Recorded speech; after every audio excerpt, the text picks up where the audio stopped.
Saudara-saudari yang terkasih, selamat datang dalam renungan harian kita. Hari ini, mari kita bersama-sama merenungkan Sabda Tuhan yang diambil dari Injil Matius, pasal 5, ayat 1 sampai dengan ke-12. Mari kita dengarkan Sabda Tuhan. Pada waktu itu, ketika Yesus melihat orang banyak, naiklah ia ke atas bukit. Setelah ia duduk, datanglah murid-murid Nia kepadanya. Maka Yesus pun mulai mengajar mereka. Katanya, "Berbahagialah orang yang miskin di hadapan Allah, karena merekalah yang mempunyai kerajaan surga.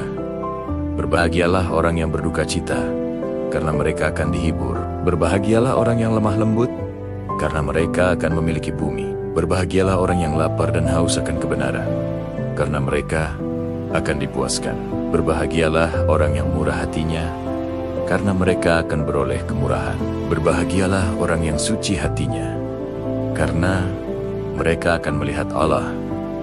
Berbahagialah orang yang membawa damai, karena mereka akan disebut anak-anak Allah. Berbahagialah orang yang dianiaya oleh sebab kebenaran, karena merekalah yang mempunyai kerajaan surga. Berbahagialah kamu, jika karena aku, kamu dicela dan dianiaya, dan kepadamu difitnahkan segala yang jahat. Bersukacita dan bergembiralah, karena upahmu besar di surga." Demikianlah Injil Tuhan. Terpujilah Kristus. Saudara-saudari terkasih, dalam bacaan hari ini, Yesus memberikan sebuah perspektif yang radikal tentang kebahagiaan. Seringkali dunia mengajarkan kita bahwa bahagia itu artinya sukses, punya banyak harta, populer, dan tidak pernah punya masalah. Kita mengejar kebahagiaan dengan berusaha meraih semua yang dunia tawarkan. Namun, Yesus membalikkan semua itu.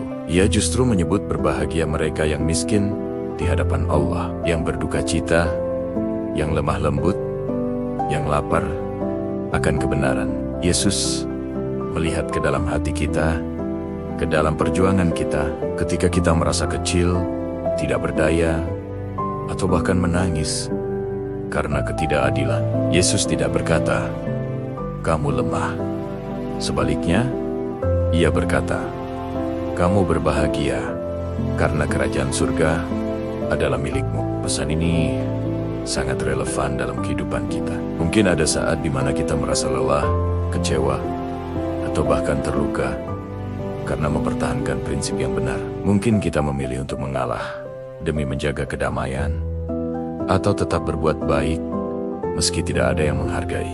Dalam momen-momen seperti itulah firman hari ini menjadi kekuatan. Tuhan tidak pernah jauh, justru di tengah kerapuhan kitalah kuasa dan pangapurunia paling nyata.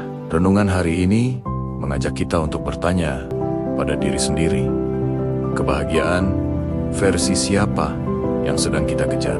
Apakah kebahagiaan sementara yang ditawarkan dunia, atau kebahagiaan sejati yang abadi dari kerajaan Allah? Kebahagiaan ilahi lahir dari hati yang berserah, hati yang percaya pada janji Naya, dan hati yang setia berjalan bersamanya, bahkan di saat-saat yang paling sulit. Jadi, jika hari ini Anda sedang merasa berduka cita, merasa kecil, atau sedang berjuang demi kebenaran, ingatlah, Anda tidak sendirian. Ada penghiburan yang dijanjikan, ada kekuatan yang diberikan, ada upah besar yang menanti di surga. Mari kita memilih untuk hidup sesuai dengan nilai-nilai kerajaan Allah dan menemukan kebahagiaan sejati yang hanya ada di dalam Kristus.